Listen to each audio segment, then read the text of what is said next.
ولو أن للذين ظلموا ما في الأرض جميعا ومثله معه لافتدوا به من سوء العذاب يوم القيامة وبدا لهم من الله ما لم يكونوا يحتسبون وبدا لهم سيئات ما كسبوا وحاق بهم ما كانوا به يستهزئون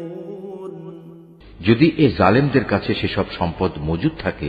যা এ পৃথিবীর মাঝে ছড়িয়ে আছে, তার সাথে সমপরিমাণ সম্পদ আরো যদি তার কাছে থাকে, কিয়ামতের দিন আযাবের অনিষ্ট থেকে মুক্তি পেতে তারা সব কিছু বিনা দ্বিধায় দিয়ে দিতে চাইবে। সে সময় আল্লাহ তাআলার কাছ থেকে সে আযাব এসে উপস্থিত হবে।